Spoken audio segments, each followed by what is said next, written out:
அன்பர்களுக்கு வணக்கம். ஜாதக அலங்காரம் 51வது பதிவு, பாடல் எண் 107. இப்போ இந்த பாடலில் அந்த கடகராசியில் இருக்கக்கூடிய ஆயில்ய நட்சத்திர வரிசையில் இது 9வது நட்சத்திரம். இப்போ இதனுடைய பலாபலன்கள் என்னங்கிறத இந்த பாடலை பார்த்துட்டு விளக்கம் பார்ப்போம். செஞ்சொற் சாதுரியன் சத்துரு நேயன், மணதுக்கண் தெரிவான் காட்டில் பஞ்சை போல் சிறிதின்றி தின்பவன், அன்னை பிதாக்கினியவன் பக்தியுள்ளான், வஞ்சகம் இல்லாதவர்க்கும் ஏழிதம் சொல் வன் சுகவான் வலிமையோருக்கு அஞ்சிடான் வெளிபுருவம் உயர்ந்து ஒதுங்கி இருக்கும் ஆயிலியத்தானே அப்படின்னு முடிக்குது இந்த பாடலை. இப்போ அந்த முதலடியை நாம் எடுத்துக்கிற போது செஞ்சொல் சாதுரியம், செஞ்சொல்னு சொன்னால் செம்மையான சொற்கள், கேட்பவர் எந்த காலத்திலையும் மறக்க முடியாத அளவுக்கு அருமையும் பெருமையும் வாய்ந்த சொற்களை பேசுபவன் அப்படின்னு அர்த்தம். செஞ்சொல் சாதுரியன். சத்துரு நேயன், எதிரிகளையும் தம்வசம் ஆக்கி கொள்ளக்கூடிய சாதுரியமுடையவன் அப்படின்னு அர்த்தம். அப்போ நிறைய எதிரிகளையும் உருவாக்கிக்குவாங்க. அதே எதிரிகள் அந்த எதிர்ப்பை ஒரு எதிர்ப்புத்தன்மையாக எடுத்துக்காம அவரோட நேயம் கொள்ளக்கூடிய அளவுக்கு, அவரோட நட்பு கொள்ளக்கூடிய அளவுக்கு மனப்பக்குவம் உடையவங்களாக மாற்றக்கூடிய அளவுக்கு இவருடைய வார்த்தை பிரயோகங்கள் இருக்கும் அப்படின்னு அர்த்தம். சத்துருக்களையும் தம் வசம் ஆக்கி கொள்ளக்கூடிய சாதுரியம் ஆயில்ய நட்சத்திரத்தில் பிறந்தவங்களுக்கு இருக்கும் அப்படிங்கிறது ஜாதக அலங்காரம். மனதுக்கண் தெரிவன், எந்த நேரமும் தம் மனதுக்குள்ள ஏதாவது ஒரு சிந்தனையை வச்சுக்கிட்டே தான் இருப்பாங்க அப்படின்னு அர்த்தம். அது துக்க சிந்தனையும் இருக்கலாம், சுக சிந்தனையும் இருக்கலாம். அதாவது கற்பனை வளம். ஒரு துக்கம் இருந்தால் அதிலிருந்து எப்படி வெளியேறது, ஒரு சுகம் இருந்தால் அதை எப்படி பங்கிட்டு நல்லபடியாக வாழ்கிறது அப்படின்னு எந்த நேரமும் மனதுக்கண் தெரிகிறது. அது ஒரு பெரிய கலை தான். அது இந்த ஆயில்ய நட்சத்திரத்துக்காரங்களுக்கு வரும் அப்படிங்கிறது ஜாதக அலங்காரம். காட்டில் பஞ்சை போல் சிறுதின்றி அப்படின்னு சொன்னால் பார்த்தீங்கன்னா சில பேர் இந்த கடலை பொட்டுக்கடலை கடலை மிட்டாய் இதெல்லாம் வாங்கிட்டு அவங்க மாட்டில் ரோட்டில் சாப்பிட்டுக்கிட்டே எதையாவது நினச்சிக்கிட்டு போய்கிட்டே இருப்பாங்க.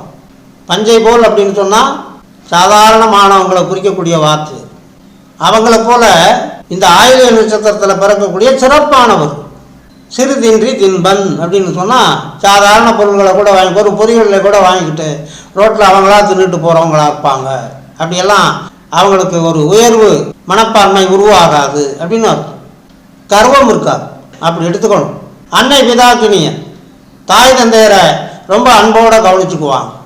பக்தி உள்ளான், வெறித்தனமான பக்தி இருக்கிறத பார்த்துருக்குறோம் நிறைய ஆயில்ய நட்சத்திரத்தில் பிறந்த மகான்கள்.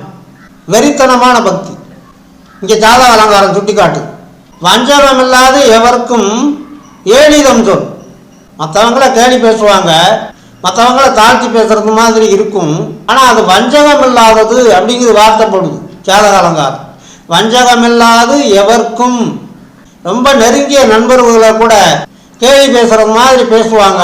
ஆனால் அந்த பேச்சு உண்மையான கேலியாக இருக்காது, அவங்களுடைய பெருமையை உள்ள மறைச்சிருக்கக்கூடிய கேலி வார்த்தைகளாக இருக்கும் அப்படின்னு அர்த்தம். அனுபவத்தில் நான் நிறைய பார்த்துருக்கேன். வஞ்சகமில்லாது எவருக்கும் ஏழிதம் சொல். ஏழிதம் அப்படின்னு சொன்னால் கிண்டல் பண்ணி பேசுறது, கேலி பேசுறது, அவங்கள தாழ்த்தி பேசுறது மாதிரி பேசுறது, அதை இகழ்கிற மாதிரி புகழ்கிறதா கூட அமையும்.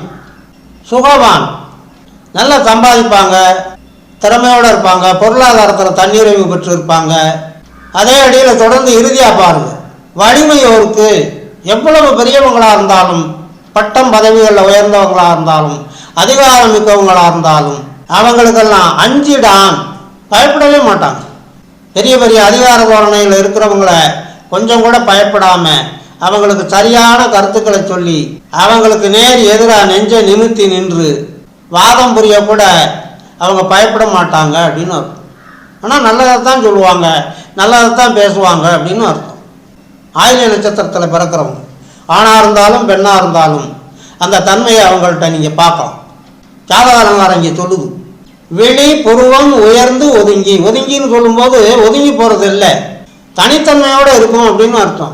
அவங்களுடைய வெளி புருவம் இதெல்லாம் உயர்ந்த நிலையில், விசாலமான நிலையில் தனித்தன்மையோடு விளங்கும் அப்படின்னு சொல்லுது ஜாதக அலங்காரம்.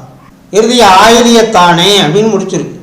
இந்த ஆயில்ய நட்சத்திரத்தில் பிறக்கிறவங்களுக்கு இவ்வளவு சிறப்புகள் இருக்கிறது என்று சொல்லி இங்கே ஜாதக அலங்காரம் இந்த பாடலை நிறைவு செய்திருக்கிறது என்று சொல்லி இனி அடுத்த பாடலுக்கு உண்டான தெளிவான விளக்கம் காண தொடர்ந்து வாருங்கள், ஆதரவு தாருங்கள் என்று கேட்டு இந்த அளவோடு நிறைவு செய்கிறேன். நன்றி, வணக்கம்.